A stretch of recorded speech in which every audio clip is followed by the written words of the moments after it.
Selamat pagi buat rekan-rekan pelaut yang ada di Indonesia yang saya cintai, dan juga rekan-rekan yang berada di luar negeri. Saya akan memberikan 5 kesalahan fatal saat para pelaut interview yang mengakibatkan kita gagal join.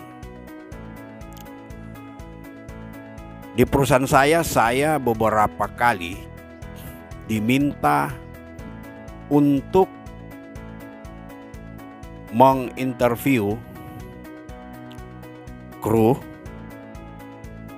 yang akan join di perusahaan saya. Jadi dari kantor Singapura itu dia meminta memberikan kepercayaan kepada kantor di Afrika, dan di kantor di Afrika karena tidak ada orang yang berkapasitas untuk menginterview, jadi terkadang mereka memberikan langsung kepada nakoda atau chief engineer yang ada di kapal.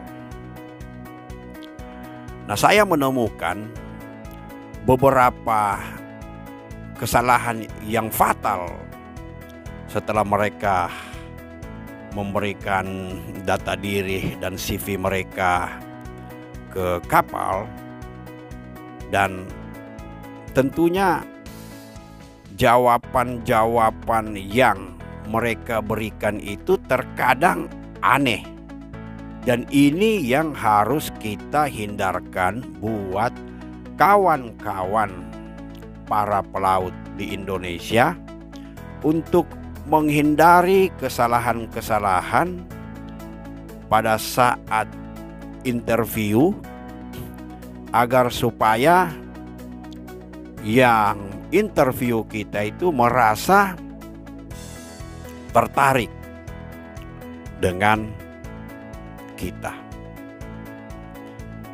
Kemudian memang ada beberapa ya mungkin pengalaman itu diubah-ubah ya. Sebenarnya itu tidak masalah. Yang penting selama itu sudah dibuat di dalam CV Anda, itu juga Anda harus pelajari. Nah, berikut ini saya akan memberikan 5 kesalahan fatal pada saat pelaut interview. Ini yang saya temukan ya saat mereka saya interview di Afrika sini. Yang pertama ialah kesalahan dalam membuat CV. CV ini penting karena sebelum interview tentunya orang pasti melihat kita punya CV dulu.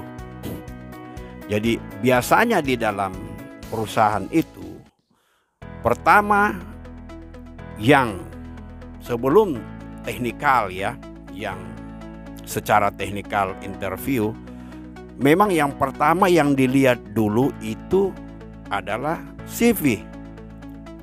Setelah mereka tertarik dengan CV saudara, mereka akan memisahkan dengan CV-CV yang lain untuk diinterview mana yang cocok dan yang akan diambil. Jadi yang pertama tadi adalah kesalahan dalam membuat CV. Salahnya di mana? Ya, kita tidak menutup kemungkinan bahwa CV yang kita buat itu kita tidak pernah di kapal tersebut. Kemudian kita menulis bahwa di kapal ini. Nanti pihak HRD akan mengecek dulu keabsahan, atau mungkin untuk perusahaan-perusahaan seperti perusahaan yang sudah besar seperti tempat saya, tentunya mereka akan mengecek secara detail ya kesalahan dalam membuat CV itu. Jadi terkadang tidak mengisi dengan benar, itu kesalahannya. Kesalahan yang kedua ialah tidak menguasai topik atau materi yang ditanyakan. Jadi sudah CV-nya istilahnya tidak sesuai dengan pengalaman, dan dia tidak juga istilahnya belajar tentang apa yang dia isikan di dalam CV-nya itu. Nah, yang kedua itu dia tidak menguasai topik. Jadi misalnya setelah di interview oleh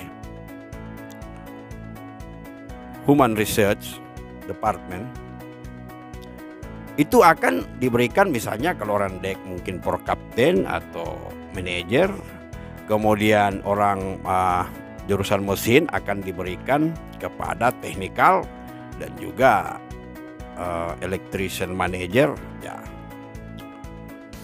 Jadi tidak menguasai topik. Misalnya yang ditanyakan pengalamannya, ya tentunya harus bisa menjelaskan topik atau materi yang ditanyakan oleh si yang menguji tadi. Dan biasanya kalau misalnya yang ditanyakan itu terus kita menjawabnya istilahnya kadang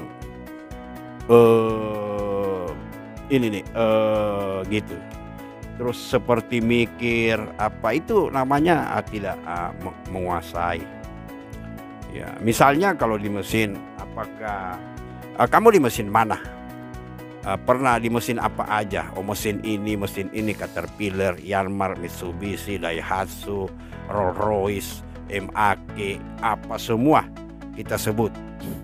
Kemudian ditanyakan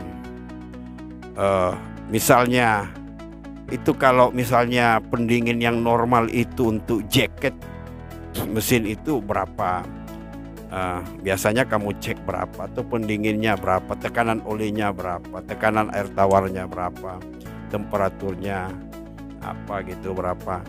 Yang pertanyaan-pertanyaan yang sekecil itu terkadang orang salah menjawabnya, dan apalagi kalau tidak tahu gitu. Jadi ada begitu banyak ya orang dek mungkin tanya mengenai stabilitas, ditanya maneuvering kalau misalnya ya macam-macam yang ditanya. Jadi ya intinya memang harus menguasai topik atau materi yang ditanyakan, karena mustahil kalau Anda tidak menjawab dengan benar dan Anda akan diterima. Ini untuk perusahaan-perusahaan yang sudah besar ya, kita tidak masuk melalui keluarga atau apa gitu. Jadi profesional. Kemudian yang ketiga, tidak menguasai CV yang dia buat. Ini banyak kalau ditanyakan, oh kamu di kapal mana, pernah di kapal, masa kan CV kamu sendiri itu kamu lupa gitu. Saya sampai sekarang mulai dari kadet sampai dengan sekarang ini, saya tidak lupa itu CV saya, kapal-kapal apa saja yang saya naikin dan apa mesinnya, apa GRT-nya, ya itu hal-hal sepele itu yang ditanyakan. Biasanya kan ditanyakan, oh kamu kapal apa? Oh iya, oh saya kapal misalnya ya tempuran Mas, Selat Mas. Oh itu mesinnya berapa horsepower ya, GRT-nya berapa horsepower ya. Yang sepele-sepele aja begitu kadang ditanya, itu tidak ini, generatornya ada berapa, kemudian emergensinya apa, generatornya, emergency generator, kemudian sistemnya apa, sistem fixed propeller atau CPP, itu harus dikuasai biasanya itu. Jadi harus menguasai CV. Yang keempat, nah ini juga kadang over confidence yang kadang membuat interview itu kadang itu kayak tidak suka. Yang keempat ini, yaitu menjelaskan yang tidak ditanyakan. Jadi kalau orang interview itu memang harus apa yang ditanyakan itu aja yang dijawab. Jangan seperti dilihat seperti maunya, oh kita berpengalaman, dijelaskan panjang lebar. Dia punya pengalaman, oh di sini. Yang fatalnya lagi yang dia jelaskan salah pula. Ya tambahan maksud hati supaya dilihat supaya berpengalaman, tetapi yang bisa jelaskan salah pula. Oh, saya pernah itu di kapal ini ya, dia punya mesin ini, orang bisa cek kan, orang dia punya GRT ini, taunya GRT-nya nggak segitu. Oh mesinnya itu begini, saya pernah bongkar ini padahal mesinnya bukan itu, gitu. Itu. Nah, itulah ringkas. Dan yang kelima, nah ini yang kelima, biasanya ditanya yang terakhir referensi dari perusahaan lama. Terus ditanyakan juga biasanya kenapa kita keluar dari perusahaan yang ini dan mau join dengan perusahaan yang sekarang ini, yang interview. Nah, biasanya ini kalang kabut ini menjawabnya. Biasanya orang bilang habis kontrak, selalu habis kontrak, dan tidak dipakai. Kalau habis kontrak kan sekarang kalau di offshore, kalau habis kontrak kan istilahnya nanti kan join lagi, cuti, gitu. Ya, jadi jawaban yang tepat itu saat ini saya tidak keluar dari perusahaan ini. Itu selalu yang kalau dulu saya sampai sekarang itu kalau ditanya terakhir saya interview di MMA offshore dan dari Australia, itu terakhir dia menanyakan itu dan saya menjawab, saya sekarang ini bukan keluar. Dan kenapa mau join? Ya, kita memberikan referensi. Kalau dia minta, bisa telepon ini di perusahaan saya.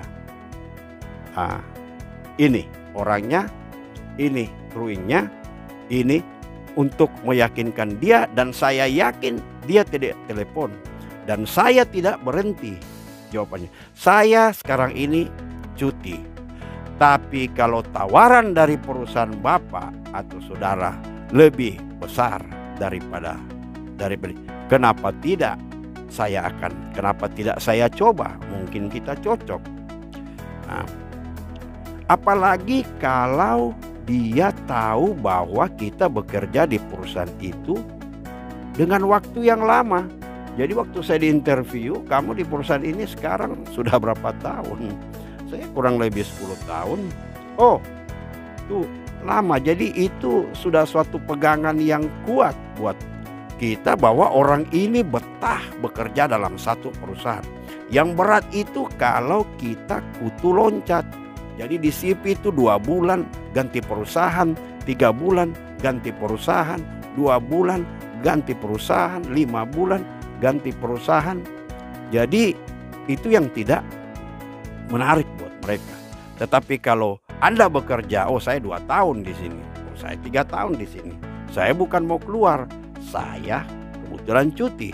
Tetapi kalau ada tawaran yang dari Bapak lebih menarik, dari kenapa tidak saya coba? Tapi saya tidak berhenti. Nah, sebagai referensi nanti bisa Anda berikan. Jadi itulah 5 kesalahan fatal saya temukan juga pada saat saya interview orang yang diberikan kepada perusahaan, kepada saya. Sehingga ya kalau yang interview itu tidak ada belas kasihan, karena tentu dia sudah bertanggung jawab. Karena untuk bekerja di perusahaan luar dan yang bonafit, itu terkadang referensi untuk bahwa ini saudara saya, ini adik saya, itu tidak berlaku. Demikianlah itu trik dan bukan trik, 5 kesalahan yang kita temukan. Jadi kita harus hindari itu 5 kesalahan saat kita interview. Terima kasih. Selamat siang. Salam pelaut.